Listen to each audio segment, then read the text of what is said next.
ನಾನು ನಿಮ್ಮೆಲ್ಲರ ಪ್ರೀತಿಯ KS ನರೇಂದ್ರ ಬಾಬು, ಅಡ್ವೊಕೇಟ್ ಹಾಗೂ ಅಸ್ಟ್ರಾಲಜರ್. ಮೊನ್ನೆ ತಾನೇ ನಾವು ಕಾಲಸರ್ಪಯೋಗ ಹೋಮದ ಬಗ್ಗೆ ಮತ್ತೆ 7.5 ಶನಿಯ ಪ್ರಭಾವದ ಬಗ್ಗೆ, ಕುಜದೋಷ, ಪಿತೃದೋಷ, ನಾಗದೋಷ ಮೊದಲಾದ ವಿಷಯಗಳ ಬಗ್ಗೆ ಎಪಿಸೋಡ್ಸ್ ಮಾಡಿ ತಮ್ಮ ಗಮನಕ್ಕೆ ತಂದಿದ್ವಿ. ಅನೇಕರು ನನಗೆ ಫೋನ್ ಮಾಡಿ, ಕಾಮೆಂಟ್ ಮಾಡಿ, ವಾಟ್ಸಪ್ ಮಾಡಿ ತಮ್ಮ ಅಭಿಪ್ರಾಯಗಳನ್ನ ನನ್ನೊಂದಿಗೆ ಹಂಚಿಕೊಂಡ್ರು.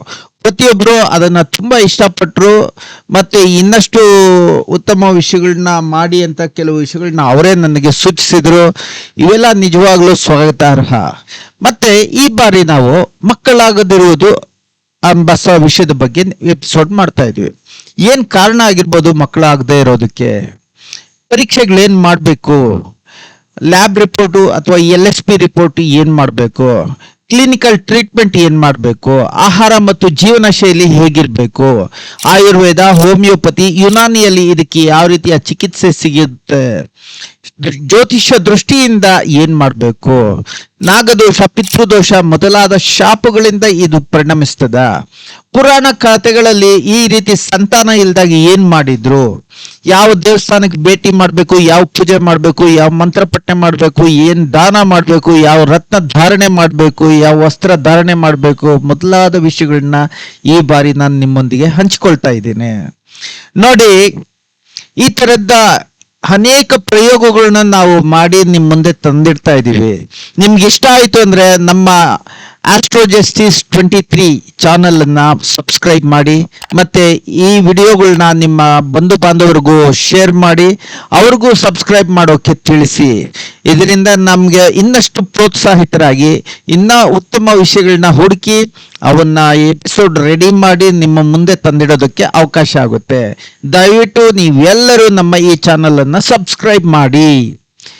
ನೋಡಿ, ಈಗ ಈ ಮಕ್ಕಳಾಗದಿರುವುದು ಅಂದ್ರೆ ಏನು ಅನ್ನೋದನ್ನ ಈವರೆಗೂ ನಾನು ಹೇಳಿದ ಎಲ್ಲಾ ದೃಷ್ಟಿಕೋನಗಳಿಂದ ಈಗ ನಿಮ್ಮ ಎದುರೇ ಪರಾಮರ್ಶಿಸುತ್ತಿದ್ದೇನೆ. ಏನಂದ್ರೆ, ವೈದ್ಯಕೀಯವಾಗಿ 12 ತಿಂಗಳು ನಿಯಮಿತ ರಕ್ಷಣೆ ಇಲ್ಲದೆ ದಾಂಪತ್ಯ ಸಂಪರ್ಕ ಇದ್ದರೂ ಗರ್ಭಧಾರಣೆ ಆಗದೇ ಇದ್ದರೆ ಅದನ್ನ ಇನ್ಫರ್ಟಿಲಿಟಿ ಎಂದು ಪರಿಗಣಿಸ್ತಾರೆ. ಅಕಸ್ಮಾತ್ ಆಗಿ ಗಂಡು ಅಥವಾ ಹೆಣ್ಣು ಇವರಲ್ಲಿ ಯಾರಾದರೂ ಒಬ್ಬರು ವಯಸ್ಸು 35ಕ್ಕೂ ಹೆಚ್ಚಾಗಿದ್ರೆ 6 ತಿಂಗಳಲ್ಲೇ ಫರ್ಟಿಲಿಟಿ ಸ್ಪೆಷಲಿಸ್ಟ್ ಭೇಟಿ ಮಾಡೋದು ತುಂಬಾ ಮುಖ್ಯ. WHO ಪ್ರಕಾರ ಇನ್ಫರ್ಟಿಲಿಟಿ ಜಗತ್ತಿನಾದ್ಯಂತ ಸಾಮಾನ್ಯವಾದ ಸಮಸ್ಯೆ ಆಗಿದೆ. ಆದರೆ ಅದಕ್ಕೆ ಸರಿಯಾದ ಚಿಕಿತ್ಸೆ ಪರಿಹಾರಗಳನ್ನು ಕೂಡ ಕಂಡುಕೊಳ್ಳಲಾಗಿದೆ. ಅಂತ ಚಿಕಿತ್ಸೆ ಪರಿಹಾರಗಳೇನಿದೆ ಅನ್ನೋದನ್ನೇ ನಾನು ನಿಮ್ಮ ಮುಂದೆ ಈಗ ತಿಳಿಸ್ತಾ ಇದ್ದೇನೆ. ನೋಡಿ, ಮಕ್ಕಳಾಗದೇ ಇರೋದಕ್ಕೆ ಏನ್ ಮುಖ್ಯ ಕಾರಣ ಆಗಿರ್ಬೋದು? ಮಕ್ಕಳಾಗದೇ ಇರೋದಕ್ಕೆ ಕೇವಲ ಮಹಿಳೆ ಮಾತ್ರ ಕಾರಣ ಆಗಿರೋದಿಲ್ಲ. ಕಾರಣ ಗಂಡನಲ್ಲೂ ಹೆಂಡತಿಯಲ್ಲಿ ಇಬ್ಬರಲ್ಲೂ ಸಹ ಇರಬಹುದು, ಅಥವಾ ಅನ್ಎಕ್ಸ್ಪ್ಲೈನ್ಡ್ ಆಗಿರಬಹುದು. ನೋಡಿ, ಪುರುಷರಲ್ಲಿ ಸ್ಪರ್ಮ್ ಕಂಟೆಂಟ್ ಕಡಿಮೆ ಇದ್ದಾಗ, ಸ್ಪರ್ಮ್ ಮೊಟಿಲಿಟಿ ಕಡಿಮೆ ಇದ್ದಾಗ, ಸ್ಪರ್ಮ್ ಶೇಪ್ ಸಮಸ್ಯೆ ಕಡಿಮೆ ಇದ್ದಾಗ, ವಾರಿಕೋಸಿಲ್ ಅಥವಾ hormonal imbalance, diabetes, infection, smoking, alcohol, heat exposure, blockage, low sperm count, ಈ ಎಲ್ಲ ಸಾಮಾನ್ಯ ಕಾರಣದಿಂದ ಸೀಮನ್ನಲ್ಲಿ 15 mg/ml ಗಿಂತ ಕಡಿಮೆ ಸ್ಪರ್ಮ್ ಆಗುತ್ತದೆ. ಈ ತರ ಆದಾಗ ಮಕ್ಕಳಾಗೋದು ಸಂಭವ ಕಡಿಮೆ ಇರುತ್ತೆ. ಮಹಿಳೆಯರಲ್ಲಿ ಅಂದ್ರೆ ಓವಲ್ಯೂಷನ್ ಡಿಸಾರ್ಡರ್, PCOS, ಮತ್ತೆ ಥೈರಾಯ್ಡ್, ಪ್ರೋಟೀನ್ ಸಮಸ್ಯೆ, ಫಾಲೋಪೈನ್ ಟ್ಯೂಬ್ ಬ್ಲಾಕೇಜ್, ಎಂಡೋಮೆಟ್ರಿಯೋಸಿಸ್, ಮತ್ತೆ ಫೈಬ್ರಾಯ್ಡ್, ಯುಟರಸ್ ಸಮಸ್ಯೆ, ಎಗ್ ರಿಸರ್ವ್ ಕಡಿಮೆ ಆಗುವುದು, age factor, endometriosis, tubes blockage ಆಗಿರ್ಬೋದು, ಅಥವಾ ಇಂಪ್ಲಾಂಟೇಶನ್ ಡಿಸ್ಟರ್ಬ್ ಆಗ್ತಾ ಇರ್ಬೋದು. ನೋಡಿ, ಪುರುಷರಲ್ಲಿ ಆ ತರ ಆದ್ರೆ ಮಕ್ಕಳಾಗೋದಿಲ್ಲ, ಮಹಿಳೆಯರಲ್ಲಿ ಈ ತರ ಆದ್ರೆ ಮಕ್ಕಳಾಗೋದಿಲ್ಲ. ಇದನ್ನು ಮೀರಿ ಕೆಲವು ಅನ್ಎಕ್ಸ್ಪ್ಲೈನ್ಡ್ ಕಾರಣಗಳು ಇರ್ತವೆ. ಅದನ್ನು ಕೂಡ ನಾನು ಇಲ್ಲಿ ನಿಮ್ ಜೊತೆ ಚರ್ಚಿಸ್ತಾ ಇದ್ದೀನಿ. ನೋಡಿ, ಮಕ್ಕಳಾಗದೇ ಇದ್ರೆ ಸೀಮೆನ್ ಅನಾಲಿಸಿಸ್ ಅನ್ನು 2 ಸರಿ ಗಂಡಸರಿಗೆ ಚೆಕ್ ಮಾಡಬೇಕು. ಯಾಕಂದ್ರೆ ಸ್ಪರ್ಮ್ ಕೌಂಟ್ ಬದಲಾಗ್ತಾನೆ ಇರ್ತದೆ. ಹೊಸ ಸ್ಪರ್ಮ್ ಮೆಚ್ಯೂರ್ ಆಗಲು ಸುಮಾರು 42 ರಿಂದ 76 ದಿನ ಬೇಕಾಗುತ್ತೆ. ಆದ್ದರಿಂದ ಲೈಫ್ ಸ್ಟೈಲ್ ಚೇಂಜ್ ಫಲಿತಾಂಶ 3 ತಿಂಗಳ ನಂತರ ಕಾಣುತ್ತೆ. ಹೀಗಾಗಿ ಸೀಮನ್ ಅನಾಲಿಸಿಸ್ 2 ಟೈಮ್ಸ್ ಮಾಡಿದಾಗ ಸಮಸ್ಯೆ ಗಂಡಸಿನಲ್ಲಿ ಇದೆಯಾ ಅನ್ನೋದು ಪತ್ತೆ ಆಗುತ್ತೆ. ಅದೇ ಹೆಂಡತಿಗಾದ್ರೆ CBC, TSH, ಪ್ರೋಕ್ಲಾಟಿನ್ ಮತ್ತೆ AMH, LH, FSH ಮತ್ತೆ ಅಲ್ಟ್ರಾಸೌಂಡ್ ಫಾಲಿಕ್ಯುಲರ್ ಸ್ಟಡಿ, HSG ಅಥವಾ SSG for tubes, infection test, ಬೇಕಾದ್ರೆ ಲ್ಯಾಪ್ರೋಸ್ಕೋಪಿ ಅಥವಾ ಹಿಸ್ಟರೋಸ್ಕೋಪಿ ಈ ಮೂಲಕ ಹೆಂಗಸಿಗೆ ಯಾವ ರೀತಿ ಸಮಸ್ಯೆ ಆಗಿದೆ, ಯಾವ ಕಾರಣದಿಂದ ಮಕ್ಕಳಾಗ್ತಾ ಇಲ್ಲ ಅನ್ನೋದನ್ನ ಕಂಡುಕೊಳ್ಬಹುದಾಗಿದೆ. ಇದ್ರ ಜೊತೆಗೆ ಇನ್ನೊಂದು ಸಮಸ್ಯೆ ಕೂಡ ಇತ್ತೀಚೆಗೆ ಕಂಡು ಬಂದಿದೆ. ಏನಂದ್ರೆ genetic DNA angle, repeated miscarriage, ಪದೇ ಪದೇ ಮಗು ಅಬಾರ್ಷನ್ ಆಗಿ ಬಂದ್ಬಿಡೋದು, azoospermia, severe low sperm, family genetic disease ಇದ್ರೆ, ಕ್ಯಾರಿಯೋಟೈಪಿಂಗ್ ಇದ್ರೆ, ವೈ ಕ್ರೋಮೋಸೋಮ್ ಮೈಕ್ರೋ ಡಿಲೆಕ್ಷನ್ ಇದ್ರೆ ಜೆನೆಟಿಕ್ ಕೌನ್ಸಿಲಿಂಗ್ ಬೇಕಾಗುತ್ತೆ.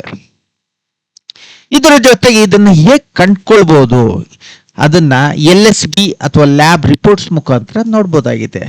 LSB ಅಂದ್ರೆ ಬಹುಶಃ ಲ್ಯಾಬ್ ರಿಪೋರ್ಟ್ಸ್ ಅಥವಾ ಸೀಮನ್ ರಿಪೋರ್ಟ್ ಎಂದಿರಬಹುದು. ಸೀಮನ್ ರಿಪೋರ್ಟ್ ಅಲ್ಲಿ ನೋಡ್ಬೇಕಾಗಿರೋದು volume, sperm concentration, total sperm count, motility, progressive motility, morphology, pus cells and infection, liquefaction time ಮತ್ತೆ pH ರೇಷಿಯೋ. ಒಂದು ರಿಪೋರ್ಟ್ ನೋಡಿ ಡಿಸೈಡ್ ಮಾಡೋ ಬದಲಾಗಿ 2 ರಿಂದ 3 ತಿಂಗಳ ಕಾಲ ಅವಕಾಶ ನೀಡಿ ಮತ್ತೊಮ್ಮೆ ಚೆಕ್ ಮಾಡಿದಾಗ, ಈ ಲ್ಯಾಬ್ ರಿಪೋರ್ಟ್ ಅಥವಾ ಸೀಮನ್ ರಿಪೋರ್ಟ್ ಅನ್ನು ಚೆಕ್ ಮಾಡಿದಾಗ ಕರೆಕ್ಟ್ ಪಿಕ್ಚರ್ ಗೊತ್ತಾಗುತ್ತೆ. ಯಾಕಂದ್ರೆ ನಾನು ಈಗಾಗಲೇ ಹೇಳಿದ್ದೀನಿ, ಸ್ಪರ್ಮ್ ಹೊಸದ್ದು ಪ್ರೊಡ್ಯೂಸ್ ಆಗಬೇಕಾದ್ರೆ 42 ರಿಂದ 76 ದಿನ ಬೇಕಾಗಿರುತ್ತೆ. ಲೈಫ್ ಸ್ಟೈಲ್ ಚೇಂಜ್ ಆದ್ಮೇಲೆ 3 ತಿಂಗಳು ಆದ್ಮೇಲೆ ಈ ಪರೀಕ್ಷೆ ಮಾಡಿದ್ರೆ ಅತ್ಯುತ್ತಮ ಅಂತ ನಾನು ನಿಮ್ಗೆ ಹೇಳಿದ್ದೀನಿ. ಹೀಗಾಗಿ ಈ 2-3 ತಿಂಗಳ ಅಂತರದಲ್ಲಿ 2 ಸರಿ ಚಿಕಿತ್ಸೆ ಏನೋ ಲ್ಯಾಬ್ ಟೆಸ್ಟ್ ಮಾಡಿದ್ರೆ ಯಾವ ಕಾರಣದಿಂದ ಪುರುಷನಿಗೆ ಮಕ್ಕಳಾಗ್ತಾ ಇಲ್ಲ ಅನ್ನೋದು ಗೊತ್ತಾಗುತ್ತೆ. ನೋಡಿ, ಇದಕ್ಕೆ ಟ್ರೀಟ್ಮೆಂಟ್ ಇಲ್ವಾ? ಖಂಡಿತ ಇದೆ. ಕ್ಲಿನಿಕಲ್ ಟ್ರೀಟ್ಮೆಂಟ್, ಸಮಸ್ಯೆ ಪ್ರಕಾರ ಚಿಕಿತ್ಸೆ ಬದಲಾಗ್ತದೆ. ಇವಾಗ ಉದಾಹರಣೆ, ovulation problem, ovulation induction tablets ಮತ್ತೆ ಇಂಜೆಕ್ಷನ್ಸ್ ಸಿಗ್ತವೆ. ಇದ್ರ ಮುಖಾಂತರ ಓವುಲೇಷನ್ ಪ್ರಾಬ್ಲಮ್ ಅನ್ನ ನಿವಾರಿಸಬಹುದು. ಇಲ್ಲವೇ ಟ್ಯೂಬ್ ಬ್ಲಾಕ್, ಲ್ಯಾಪ್ರೋಸ್ಕೋಪಿ ಅಥವಾ IVF ಮೂಲಕ ಟ್ರೀಟ್ಮೆಂಟ್ ಕೊಡಬಹುದಾಗಿರುತ್ತದೆ. ಮೈಲ್ಡ್ ಮೇಲ್ ಫ್ಯಾಕ್ಟರ್ IUF ಅಂತಾರೆ ಇದನ್ನ, ಮತ್ತೆ ಇದ್ರ ಮುಖಾಂತರ ಕಂಡುಕೊಳ್ಬಹುದಾಗಿದೆ, ಟ್ರೀಟ್ಮೆಂಟ್ ಕೊಡಬಹುದಾಗಿದೆ. ಸೆವೆರ್ ಮೇಲ್ ಫ್ಯಾಕ್ಟರ್ IVF ಅಥವಾ ICSI ಇದ್ರ ಮುಖಾಂತರ ಚಿಕಿತ್ಸೆ ಕೊಡೋದು. ಲೋ ಕ್ವಾಲಿಟಿ ಸ್ಪರ್ಮ್ ಇದ್ದಾಗ ICSI ನಲ್ಲಿ ಒಂದು ಸ್ಪರ್ಮ್ ಅನ್ನು ನೇರವಾಗಿ ಎಗ್ ಮೂಲಕ ಇಂಜೆಕ್ಟ್ ಮಾಡ್ತಾರೆ, ಏನು ಎಗ್ ಒಳಗಡೆ. ಆವಾಗ ಏನಾಗುತ್ತೆ ಅಂತ ಚಿಕಿತ್ಸೆಯಲ್ಲಿ ಕಂಡ್ಕೋತಾರೆ. ಇನ್ಫೆಕ್ಷನ್, ಆಂಟಿಬಯೋಟಿಕ್ಸ್ ಕೊಟ್ಬಿಟ್ಟು ಇನ್ಫೆಕ್ಷನ್ ಕಡಿಮೆ ಮಾಡ್ತಾರೆ. ವ್ಯಾರಿಕೋಸಿಲ್, ಯೂರೋಲಾಜಿಸ್ಟ್ ಒಪಿನಿಯನ್ ಮುಖಾಂತರ ಇದನ್ನ ಚಿಕಿತ್ಸೆ ಕೊಡ್ತಾರೆ. ಥೈರಾಯ್ಡು, ಪ್ರೊಲ್ಯಾಕ್ಟಿನ್ ಮತ್ತೆ ಡಯಾಬಿಟೀಸು ಇಂಥವೆಲ್ಲ ಕಂಟ್ರೋಲಲ್ಲಿದ್ದಾಗ ಮಕ್ಕಳಾಗ್ತವೆ. ಸರಿ, ಇದಕ್ಕೋಸ್ಕರ ಹೇಗಿರ್ಬೇಕು, ಯಾವ ಥರ ಜೀವನ ಶೈಲಿ ಇರಬೇಕು, ರೂಪಿಸ್ಕೋಬೇಕು, ಆಹಾರ ಎಂತ ತಿನ್ಬೇಕು ಅಂತ ಯೋಚಿಸೋದಾದ್ರೆ ಪುರುಷ ಮತ್ತು ಮಹಿಳೆ ಇಬ್ರು ಕೂಡ ಶುಗರು, ಥೈರಾಯ್ಡು, BP ಕಂಟ್ರೋಲ್ ಮಾಡ್ಕೋಬೇಕು. ಇವರಿಬ್ರು ಸ್ಮೋಕಿಂಗ್, ಆಲ್ಕೋಹಾಲ್, ಗುಟ್ಕಾ ಇಂಥದ್ದೇನಾದ್ರೂ ಅಭ್ಯಾಸ ಇದ್ರೆ ಬಿಟ್ಬಿಡ್ಬೇಕು. ಪ್ರತಿದಿನ 7 ರಿಂದ 8 ಗಂಟೆ ಕಡ್ಡಾಯವಾಗಿ ನಿದ್ರೆ ಮಾಡಲೇಬೇಕು. ಇವರು ಆದಷ್ಟು ವಾಕಿಂಗು, ವೆಯ್ಟ್ ಕಂಟ್ರೋಲ್ ಮಾಡೋದು ತುಂಬಾ ಒಳಿತು. ಪ್ರೋಟೀನು, ವೆಜಿಟೇಬಲ್ಸು, ಫ್ರೂಟ್ಸು, ನಟ್ಸು ಇಂಥದ್ರ ಬಳಕೆ ಜಾಸ್ತಿ ಮಾಡಬೇಕು. Zinc, folate, vitamin D, B12 deficiency ಪರೀಕ್ಷೆನ ಆಗಾಗ ಮಾಡಿಸ್ತಾ ಇರಬೇಕು. ಹೆಚ್ಚು ಹೀಟ್, ಟೈಟ್ ಅಂಡರ್ವೇರ್ ಹಾಕೋದು, ಲ್ಯಾಪ್ಟಾಪ್ ಅನ್ನ ತೊಡೆ ಮೇಲೆ ಇಟ್ಕೊಂಡು ಮಾಡೋದು, ಸಾನ ಅವಾಯ್ಡ್ ಮಾಡೋದು, ಇಂಥದ್ದನ್ನ ಅವಾಯ್ಡ್ ಮಾಡಬೇಕು. ಸ್ಟ್ರೆಸ್ ಕಡಿಮೆ ಮಾಡ್ಕೋಬೇಕು. ಮಯೋ ಕ್ಲಿನಿಕ್ ಪ್ರಕಾರ ಹೆಲ್ತಿ ವೇಟ್, ಸ್ಪರ್ಮ್ ಕೌಂಟು ಮತ್ತೆ ಮೊಟಿಲಿಟಿಗೆ ಸಹಾಯ ಖಂಡಿತ ಈ ಜೀವನ ಶೈಲಿನ ರೂಢಿಸ್ಕೊಂಡ್ರೆ ಆಗುತ್ತೆ. ಮತ್ತೆ ಇನ್ನೊಂದು ಆಂಗಲ್ ಅಲ್ಲಿ ನೋಡೋದಾದ್ರೆ ಆಯುರ್ವೇದ, ಹೋಮಿಯೋಪತಿ, ಯುನಾನಿ ಮುಖಾಂತರ ಇದಕ್ಕೆ ಚಿಕಿತ್ಸೆ ಇದೆಯಾ? ಹೌದು, ಇದು ಸಪೋರ್ಟಿವ್ ಆಗಿ ಇರುತ್ತೆ. ಆದರೆ tube block, azoospermia, genetic issue, severe PCOS, endometriosis ಮೊದಲಾದ ಸಮಸ್ಯೆದಲ್ಲಿ ಮನೆಮದ್ದು ಸಾಕಾಗೋದಿಲ್ಲ. ಹೀಗಾಗಿ ಆಯುರ್ವೇದ ಸಪೋರ್ಟಿವ್ ಐಡಿಯಾಸು ಏನು, ಅದರಲ್ಲಿ ಸತಾವರಿ ಅಂತ ಒಂದು ಬರುತ್ತೆ, ಅಶ್ವಗಂಧ, ಗೋಕ್ಷುರ, ಮತ್ತೆ ಕಪಿಕಾಚು, ಸೇಫ್ಡ್ ಮುಸ್ಲಿ, ಈ ಥರ ಇದನ್ನ ಬಳಸಿ ಅದ್ರ ಮೂಲಕ ಒಂದು ತಾಕತ್ತನ್ನೋದನ್ನ ಬೆಳೆಸ್ಕೋತಾರೆ. ಆದರೆ diabetes, BP, kidney, liver issue ಇದ್ರೆ ಡಾಕ್ಟರ್ ಅಡ್ವೈಸ್ ಇಲ್ಲದೆ ಇವನ್ನೆಲ್ಲ ಬಳಸೋಕೆ ಹೋಗ್ಬಾರ್ದು. ಆಯುರ್ವೇದ ಬಂದ್ಬಿಟ್ಟು ಕಾನ್ಸ್ಟಿಟ್ಯೂಷನಲ್ ಟ್ರೀಟ್ಮೆಂಟ್ ಅಂತ ಕರೀತಾರೆ. ಏನಂದ್ರೆ ಎಲ್ಲ ಲಕ್ಷಣಗಳು, ತಲೆ ತಿರುಗೋದು, ವಾಂತಿ, ಬೇದಿ, ಆ ಥರದ್ದು ಎಲ್ಲ ಏನೇನು ಲಕ್ಷಣ ಇದೆಯೋ ಅದನ್ನೆಲ್ಲ ಪರಿಗಣನೆಗೆ ತಗೊಂಡು ಆ ನಂತರ ಅವರು ಟ್ರೀಟ್ಮೆಂಟ್ ಕೊಡ್ತಾರೆ. ಆದರೆ sperm count, tube block, hormone reports ನೋಡದೆ ಬ್ಲೈಂಡ್ ಆಗಿ ಮೆಡಿಸಿನ್ ತಗೊಳ್ಳೇಬಾರ್ದು. ಅಲೋಪತಿ, ಆಯುರ್ವೇದ, ಹೋಮಿಯೋಪತಿ ಒಂದೇ ಸಮಯದಲ್ಲಿ ಕೆಲವರು ತಗೋತಾ ಇರ್ತಾರೆ. ಇದರಿಂದ ಇಂಟ್ರಾಕ್ಷನ್ ಆಗ್ಬೋದು. ಫರ್ಟಿಲಿಟಿಗೆ ಡಾಕ್ಟರ್ನ ಹೋಗಿ ಮೀಟ್ ಮಾಡಿ. ಡಾಕ್ಟರ್ ನಿಮಗೆ ಸಜೆಸ್ಟ್ ಮಾಡ್ತಾರೆ ಯಾವ ಮೆಡಿಸಿನ್ ತಗೋಬೇಕು, ಯಾವ ಮೆಡಿಸಿನ್ ತಗೋಬಾರ್ದು, ಯಾವುದನ್ನು ಹೇಗೆ ತಗೋಬೇಕು, ಏನೆಲ್ಲ ಮೆಡಿಸಿನ್ ತಗೋಬೇಕಂತ ನಿಮ್ಗೆ ಸಜೆಸ್ಟ್ ಮಾಡ್ತಾರೆ. ಇದು ಖಂಡಿತ ಪರಿಣಾಮ ನೀಡುತ್ತೆ, ಮಕ್ಕಳು ಖಂಡಿತ ಆಗುತ್ತೆ.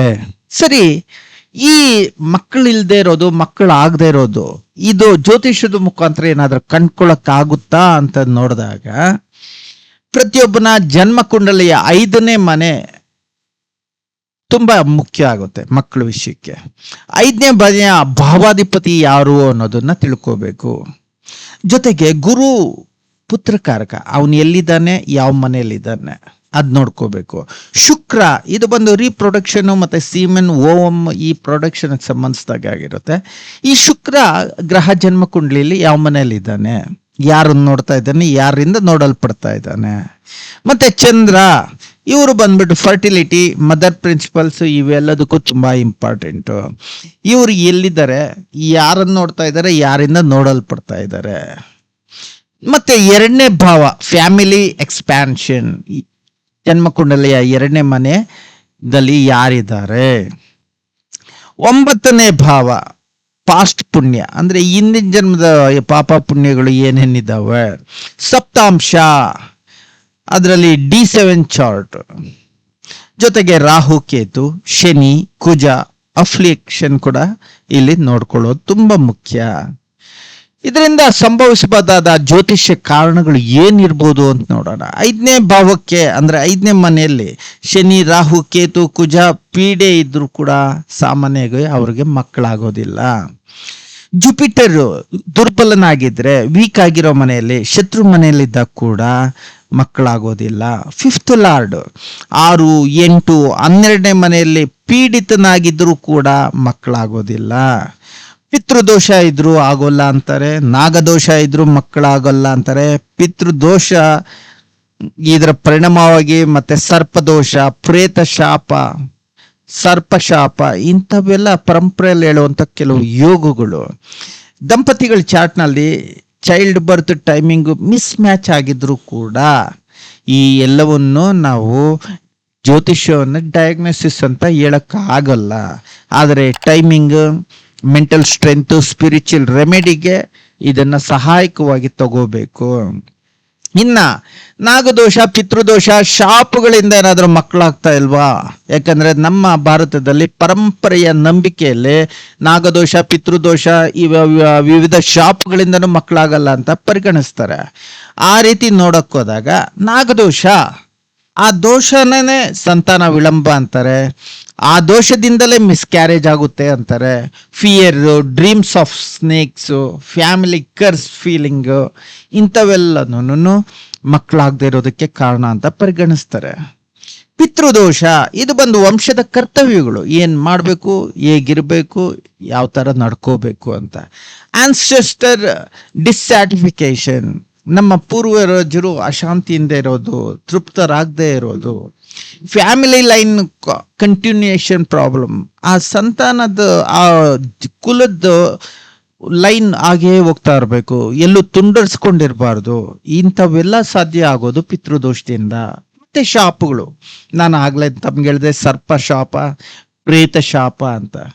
ಈ ತರ ಶಾಪಗಳು ಹಿಂದಿನ ಜನ್ಮದಲ್ಲಿ ಅಥವಾ ಕುಟುಂಬದ ಅಧರ್ಮದಿಂದ, ನಮ್ಮ ಪೂರ್ವಜರು ಯಾರೋ ಮಾಡದ ಒಂದು ಕೆಲಸದಿಂದ ಈ ಶಾಪಗಳು ಬಿದ್ದಿರ್ತದೆ. ಅಂತಾದ್ರಿಂದನೂ ಮಕ್ಕಳಾಗೋದಿಲ್ಲ ಅಂತ ನಂಬಿರ್ತಾರೆ. ಇವುಗಳನ್ನ ಲ್ಯಾಟ್ರಲ್ ಫಿಯರ್ ಆಗಿ ತಗೋಬಾರ್ದು. ಪೂಜೆ, ಮನಃಶಾಂತಿ ಮೂಲಕ, ಕುಟುಂಬ ಸಂಸ್ಕಾರ ಶುದ್ಧೀಕರಣದ ಮೂಲಕ ತಗೊಳ್ಳೋದು ಒಳ್ಳೆಯಿತು.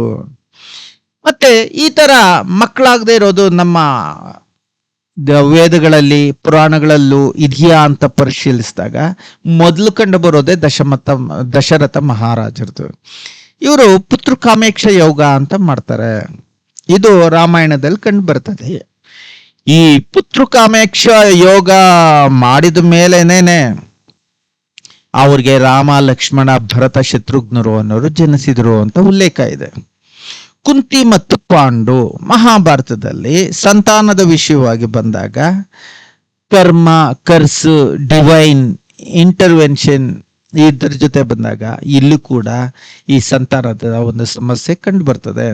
ಶಿವಪಾರ್ವತಿ ಮತ್ತು ಸುಬ್ರಹ್ಮಣ್ಯ, ದೈವಿಕ ಸಂತಾನ, ಶಕ್ತಿ, ನಾಗ, ಸುಬ್ರಹ್ಮಣ್ಯ ಆರಾಧನೆ ಇಂಥದಕ್ಕೆ ಸಂಬಂಧಿಸಿ ನಮ್ಮ ಕರ್ನಾಟಕದಲ್ಲಿ ಈ ಒಂದು ವಿಷಯದ ಬಗ್ಗೆ ನಂಬಿಕೆ ಇದೆ. ಪೂಜೆಗಳು ಮತ್ತೆ ದೇವಾಲಯಗಳು ನೋಡಿ, ಕರ್ನಾಟಕ ಮತ್ತು ದಕ್ಷಿಣ ಭಾರತದಲ್ಲಿ ಸಾಮಾನ್ಯವಾಗಿ ಮಕ್ಕಳಾಗ್ಲಿಲ್ಲ ಅಂದ್ರೆ ಎಲ್ಲರೂ ಸಾಮಾನ್ಯವಾಗಿ ಪ್ರಿಡಿಕ್ಷನ್ ತಗೊಂಡು ಹೋಗೋದೇನಂದ್ರೆ ಕುಕ್ಕೆ ಸುಬ್ರಹ್ಮಣ್ಯ. ಏಕೆಂದ್ರೆ ಇಲ್ಲಿ ನಾಗ, ಸರ್ಪದೋಷ ಪರಿಹಾರ ಆಗುತ್ತೆ, ನಂತರ ಮಕ್ಕಳಾಗ್ತದೆ ಅನ್ನುವ ನಂಬಿಕೆ. ಘಾಟಿ ಸುಬ್ರಹ್ಮಣ್ಯ, ಇಲ್ಲೂ ಕೂಡ ನಾಗ ಮತ್ತೆ ಸರ್ಪದೋಷ ಪರಿಹಾರ ಆಗುತ್ತೆ, ಮಕ್ಕಳಾಗ್ತವೆ ಅಂತ. ಮತ್ತೆ ಇನ್ನೊಂದು ತಿರುನಾಗೇಶ್ವರಂ, ಕಾಳಹಸ್ತಿ, ಇಲ್ಲಿ ರಾಹುಕೇತು ರೆಮಿಡೀಸ್ ಸಿಗ್ತದೆ ಅಂತ ಅಲ್ಲಿ ಹೋಗ್ತಾರೆ, ಮಕ್ಕಳಾಗ್ತವೆ ಅಂತ ಹೇಳ್ತಾರೆ. ಮತ್ತೆ ಇನ್ನೊಂದು ಗರ್ಭರ ಶಂಬಿಂಗೈ ಟೆಂಪಲ್ಲು ಮತ್ತೆ ತಮಿಳ್ನಾಡು, ಇಲ್ಲಿ ಪ್ರೆಗ್ನೆನ್ಸಿ ಪ್ರೊಟೆಕ್ಷನ್ ಆಗುತ್ತೆ ಅಂತ ಮಾಡ್ತಾರೆ.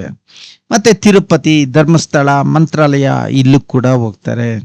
ಶಿವ ಟೆಂಪಲ್ಲು, ನವಗ್ರಹ ಪೂಜೆ ಇಂಥದನ್ನೆಲ್ಲ ಮಾಡಿಸ್ತಾರೆ. ಈ ರೀತಿ ಮಾಡಿದಾಗೂ ಕೂಡ ಮಕ್ಕಳಾಗ್ತವೆ ಅಂತ ಭಾವಿಸಿದ್ದಾರೆ, ಮಕ್ಕಳಾಗಿದ್ದಾವೆ. ಇದಕ್ಕೆ ಉದಾಹರಣೆ ಅಂದ್ರೆ ಪುತ್ರಕಾಮೇಕ್ಷಿ ಯೋಗ ಮಾಡದಿರುವಂತಹ ದಶಮಹಾರಾಜರು ಮತ್ತೆ ಶ್ರೀರಾಮಚಂದ್ರನ ಜನನ, ಮತ್ತೆ ಕುಂತಿ ಮತ್ತೆ ಪಾಂಡು ಕಥೆಗಳಲ್ಲೂ ಇದೇ ಕಂಡು ಬಂದಿದೆ. ಮತ್ತೆ ಇದಕ್ಕೆ ಯಾವ್ದಾದ್ರು ಮಂತ್ರ ಇದೆಯಾ? ಖಂಡಿತ ಇದೆ. ಏನಪ್ಪ ಆ ಮಂತ್ರ ಅಂದ್ರೆ, ಓಂ ದೇವಕಿ ಸುತ ಗೋವಿಂದ ವಾಸುದೇವ ಲಗತ್ಪತೆ ದೇಹಿ ಮೀ ತನಿಯಾಂ ಕೃಷ್ಣ ತ್ವಮಾಂ ಶರಣಾಂ ಘಟ. ಮತ್ತೆ ಇನ್ನೊಂದು ಸುಬ್ರಹ್ಮಣ್ಯ ಮಂತ್ರ ಹೇಳಕ್ ಹೋದ್ರೆ ಓಂ ಶರವಣ ಭವಾಯ ನಮಃ.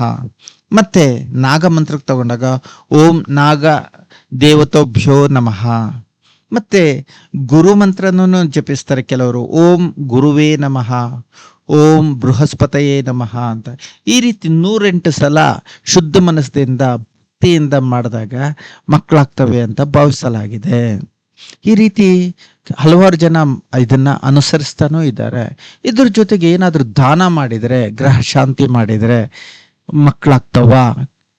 ಆ ರೀತಿನೂ ಗಮನಿಸಿದಾಗ ಮಕ್ಕಳ ಆಗೋದಕ್ಕೋಸ್ಕರ ಮಕ್ಕಳಿಗೆ ಆಹಾರ ಕೊಡೋದು, ಮಕ್ಕಳಿಗೆ ಪುಸ್ತಕ ಕೊಡೋದು, ಮಕ್ಕಳಿಗೆ ಬಟ್ಟೆ ಕೊಡೋದು, ಅಂದ್ರೆ ಬೇರೆಯವರ ಮಕ್ಕಳಿಗೆ, ಬಡ ಮಕ್ಕಳಿಗೆ, ಇದ್ರ ಮುಖಾಂತರ ಕೂಡ ನಾನು ಅವ್ರಿಗೆ ಮಕ್ಕಳಾಗುವಂತ ಪರಿಸ್ಥಿತಿ ಒದಗಿ ಬರ್ತದೆ. ಅನಾಥಾಶ್ರಮಕ್ಕೆ ಸಹಾಯ ಮಾಡೋದು, ಹಸುಗಳಿಗೆ ಆಹಾರ ನೀಡುವುದು, ನಾಗದೇವತೆ ಇರುವಂತ ಸ್ಥಳದಲ್ಲಿ ಹಾಲು ಅಭಿಷೇಕ ಮಾಡೋದು, ಮತ್ತೆ ಪಿತೃಗಳಿಗೆ ಅಮಾವಾಸ್ಯೆ ತರ್ಪಣವನ್ನು ನೀಡೋದು, ಅನ್ನದಾನ ಮಾಡೋದು, ಗುರುವಾರ ಹಳದಿ ವಸ್ತು ದಾನ ಮಾಡೋದು, ಶನಿವಾರ ಬಡವರಿಗೆ ಆಹಾರ ನೀಡೋದು, ಈ ಎಲ್ಲನೂ ಕೂಡ ಗ್ರಹ ಶಾಂತಿಯನ್ನು ಕಲ್ಪಿಸ್ತದೆ, ಮಕ್ಕಳಾಗ್ತದೆ ಅಂತ ಭಾವಿಸಲ್ಪಟ್ಟಿತ್ತೆ. ಮತ್ತೆ ರತ್ನಧಾರಣೆ ಮುಖಾಂತರ ಕೂಡ ಮಕ್ಕಳಾಗೋಕೆ ಅವಕಾಶ ಇದೆಯಾ? ಇದನ್ನು ಕೂಡ ಗಮನಿಸಿದಾಗ ಸಂತಾನಕ್ಕಾಗಿ ಸಾಮಾನ್ಯವಾಗಿ ಗುರುಬಲ ಮುಖ್ಯ. ಕೆಲವರು ಎಲ್ಲೋ ಸಫೇರು ಅಥವಾ ಎಲ್ಲೋ ಟೋಪ್ಯಾಜನ್ನ ಸೂಚಿಸ್ತಾರೆ. ಆದರೆ ಎಲ್ರಿಗೂ ಇದೊಂದೇ ರತ್ನದ ಸೂಕ್ತ ಆಗೋದಿಲ್ಲ. ಯಾಕಂದ್ರೆ ಕೆಲವು ಒಬ್ಬೊಬ್ಬರದು ಲಗ್ನ ಒಂದೊಂದಿರುತ್ತೆ, ಒಬ್ಬೊಬ್ಬರ ಜನ್ಮಕುಂಡ್ಲಿಯಲ್ಲಿ ಒಂದೊಂದು ಗ್ರಹ ಒಂದೊಂದು ಸ್ಥಳದಲ್ಲಿ ಇರ್ತದೆ.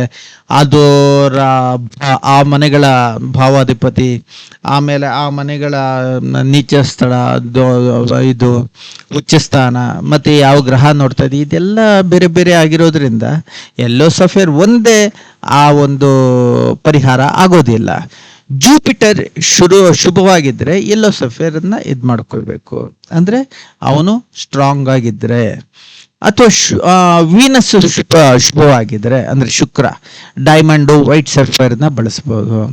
ಮೂನ್ ದುರ್ಬಲ ಆಗಿದ್ರೆ ಪರ್ಲ್ನ ಬಳಸ್ಬೋದು, ಅಂದ್ರೆ ಮುತ್ತಿನ. ರಾಹು ಕೇತು ಸಮಸ್ಯೆ ಇದ್ರೆ ಕಪ್ಪು ರತ್ನ ಧರಿಸಿದ್ರೆ ಇನ್ನಷ್ಟು ಸಮಸ್ಯೆ ಆಗುತ್ತೆ. ಹೀಗಾಗಿ ಒಬ್ಬ ಉತ್ತಮ ಜ್ಯೋತಿಷಿನ ಕಂಡುಕೊಂಡು ಅವ್ರ ಮುಖಾಂತರ ಪ್ರಿಡಿಕ್ಷನ್ ತಗೊಂಡು ನಂತರ ರತ್ನ ಧಾರಣೆ ಮಾಡೋದು ತುಂಬಾ ಸಮಂಜಸ. ನೋಡಿ, ವಸ್ತ್ರಧಾರಣೆ ಮಾಡೋದ್ ಮುಖಾಂತರ ಏನಾದರೂ ಸಂತಾನ ಸಾಧ್ಯವಾಗುವುದಾ? ಹೌದು ಅಂತ ನಮ್ಮ ಹಲವಾರು ಉದಾಹರಣೆಗಳು ಹೇಳ್ತವೆ. ಏನಂದ್ರೆ ಪೂಜಾ ದಿನಗಳಲ್ಲಿ ಗುರುವಾರದೊತ್ತು ಹಳದಿ ಅಥವಾ ಬಿಳಿ ವಸ್ತ್ರ ಧರಿಸೋದು, ಸೋಮವಾರದಂದು ಬಿಳಿ ಬಟ್ಟೆ ಧರಿಸೋದು, ಸುಬ್ರಹ್ಮಣ್ಯ ನಾಗ ಪೂಜೆ ಮಾಡುವಂತ ಸಂದರ್ಭದಲ್ಲಿ ಬಿಳಿ, ಹಳದಿ, ಕೇಸರಿ ಬಟ್ಟೆನ ಧರಿಸೋದು, ಶುದ್ಧವಾದ ಮತ್ತೆ ಸರಳವಾದ ವಸ್ತ್ರಗಳನ್ನ ಧರಿಸೋದು ತುಂಬಾ ಒಳ್ಳೆಯದು. ಫಲಿತಾಂಶ ನಿಜವಾಗ್ಲೂ ಇರುತ್ತಾ? ಮಕ್ಕಳಾಗದ ಸಮಸ್ಯೆಗೆ ಸರಿಯಾದ ಕ್ರಮ ನೋಡ್ಕೋಬೇಕು, ಅವಾಗ ಖಂಡಿತ ಮಕ್ಕಳಾಗ್ತದೆ. ಇಬ್ರೂ ಪರೀಕ್ಷೆ ಮಾಡಿಸ್ಕೋಬೇಕು, ಯಾರಲ್ಲಿ ಸಮಸ್ಯೆ ಇದೆ ಅನ್ನೋದು ಗೊತ್ತಾಗುತ್ತೆ. ಸೀಮೆನ್ ಅನಾಲಿಸಿಸ್ ರಿಪೀಟ್ ಮಾಡಬೇಕು, 2-3 ಸರಿ ಮಾಡಿದಾಗ ಏನ್ ಸಮಸ್ಯೆ ಆಗಿದೆ ಅಂತ ಗೊತ್ತಾಗುತ್ತೆ. ಫಿಮೇಲ್ ಓವಲ್ಯೂಷನ್, ಟ್ಯೂಬ್ಸ್, ಯುಟೋರಸ್ ಅನ್ನ ಚೆಕ್ ಮಾಡಿಸ್ಕೋಬೇಕು, ಆವಾಗ ಎಲ್ಲಿ ಏನ್ ತೊಂದರೆ ಆಗಿದೆ ಅನ್ನೋದು ಗೊತ್ತಾಗುತ್ತೆ. ಡಯಾಬಿಟಿಸ್, ಥೈರಾಯ್ಡ್ ಇನ್ಫೆಕ್ಷನ್ ಅನ್ನ ನೋಡಿ ಅದನ್ನ ಕಂಟ್ರೋಲ್ ಮಾಡ್ಕೋಬೇಕು, ಅದಕ್ಕೆ ಸರಿಯಾಗಿರೋ ಟ್ರೀಟ್ಮೆಂಟ್ ತಗೊಳ್ಬೇಕು. 3 ತಿಂಗಳ ಲೈಫ್ ಸ್ಟೈಲ್ ಅನ್ನ ಚೇಂಜ್ ಮಾಡ್ಕೊಂಡು ಬದಲಾಯಿಸಿ ಆ ನಂತರ ಈ ಚಿಕಿತ್ಸೆಗಳನ್ನ ಇವೆ ಒಂದು ರಿಪೋರ್ಟ್ಗಳನ್ನ ಮಾಡಿಸ್ಕೊಂಡಾಗ ಕೂಡ ಏನ್ ವ್ಯತ್ಯಾಸ ಆಗಿದೆ, ಏನು ಅಭಿವೃದ್ಧಿ ಆಗಿದೆ ಅನ್ನೋದು ಗೊತ್ತಾಗುತ್ತೆ. ಜೊತೆಗೆ IUI ಮತ್ತೆ IVF, ICSI ಇಂಥದ್ದನ್ನು ಕೂಡ ಚೆಕ್ ಮಾಡಿಸೋದು ಒಳ್ಳೆಯದು. ಜೊತೆಗೆ ಸ್ಪಿರಿಚುವಲ್ ರೆಮಿಡೀಸ್ ಇದ್ರೆ ಮನಃಶಾಂತಿ ಖಂಡಿತ ಸಾಧ್ಯ ಆಗುತ್ತೆ. ನೋಡಿ, ದೇವರು, ವೈದ್ಯರು, ಧೈರ್ಯ ಮತ್ತೆ ಸಮಯ ಈ 4 ಇತ್ತಂದ್ರೆ ಖಂಡಿತ ಮಕ್ಕಳಾಗ್ತದೆ. ಮಕ್ಕಳಾಗೋದೇ ಇರೋದು ಶಾಪ ಅಂತ ನೀವೇ ನಿರ್ಧರಿಸ್ಕೊಳಕ್ ಹೋಗ್ಬೇಡಿ. ಮೊದಲು ಮೆಡಿಕಲ್ ರೀಸನ್ ಹುಡುಕಿ, ನಂತರ ಜ್ಯೋತಿಷ್ಯದ ಟೈಮಿಂಗು ಮತ್ತೆ ಪರಿಹಾರನ ನೋಡಿ. ಜೊತೆಗೆ ಈ ಕಾಲದಲ್ಲಿ ಪ್ರತಿಯೊಬ್ಬರಿಗೂ low sperm, PCOS, tube block, endometriosis, genetic issues ಇಂಥವೆಲ್ಲ ಸಾಮಾನ್ಯ ಆಗಿದೆ. ಹೀಗಾಗಿ ಮಕ್ಕಳಾಗದೇ ಇರೋದಕ್ಕೆ ಒಂದು ಕಾರಣ ಇದೆ ಅಂತ ನೀವಾಗೆ ಒಂದು ತಪ್ಪು ಅಭಿಪ್ರಾಯಕ್ಕೆ ಬರೋ ಮೊದಲು ಈ ಎಲ್ಲ ಟೆಸ್ಟ್ಗಳನ್ನ ಮಾಡಿಸಿ ಡಾಕ್ಟರ್ ನೋಡಿ, ಆ ನಂತರ ಮನಃಶಾಂತಿಗೋಸ್ಕರ ಒಬ್ಬ ಅಸ್ಟ್ರಾಲಜರ್ನು ನೋಡಿ ಅವ್ರು ಹೇಳೋದನ್ನು ಫಾಲೋ ಮಾಡಿ ಖಂಡಿತ ಮಕ್ಕಳಾಗುತ್ತೆ. ಹೊರತು ನೀವಾಗಿ ಏನೇನೋ ಊಹಿಸ್ಕೊಂಡು ತಪ್ಪು ಕಲ್ಪನೆ ಮಾಡಿಕೊಂಡು ನರಳಕ್ಕೋಬೇಡಿ. ಇದು ಇಡೀ ಪ್ರಪಂಚನ ಈಗ ಕಾಣ್ತಾ ಇರೋಂತಹ ಒಂದು ಸಮಸ್ಯೆ ಆಗಿದೆ. ಇದಕ್ಕೆ ಏನೆಲ್ಲ ಕಾರಣ ಅಂತ ನಾನು ಇವಾಗಲೇ ಮೊದಲು ವಿವರಿಸಿದ್ದೀನಿ. ನಿಮ್ಮ ಲೈಫ್ ಸ್ಟೈಲನ್ನು ಚೇಂಜ್ ಮಾಡ್ಕೊಳ್ಳಿ, ಮತ್ತು ಈ ಎಲ್ಲ ಟೆಸ್ಟ್ಗಳನ್ನ ಮಾಡಿಸ್ಕೊಳ್ಳಿ. ಆರಾಮಾಗಿ, ಖುಷಿಯಾಗಿ, ಸಂತೋಷವಾಗಿ ನಿಮ್ಮ ಸಂಗಾತಿ ಜೊತೆ ದಿನ ಕಳೀರಿ, ಖಂಡಿತ ಮಕ್ಕಳಾಗುತ್ತೆ. ಅಥವಾ ಲ್ಯಾಬ್ ರಿಪೋರ್ಟ್ ಮುಖಾಂತರ ಏನಾದರೂ ಸಮಸ್ಯೆ ಕಂಡು ಬಂದಿದ್ರೆ ಒಳ್ಳೆ ವೈದ್ಯರನ್ನ ಭೇಟಿ ಮಾಡಿ, ನಿಮಗೆ ನಿಜವಾಗ್ಲೂ ಉತ್ತಮವಾದಂಥ ಒಂದು ಕ್ಲಿನಿಕಲ್ ಟ್ರೀಟ್ಮೆಂಟ್ ಸಿಗುತ್ತೆ, ಮಕ್ಕಳಾಗೇ ಆಗ್ತದೆ.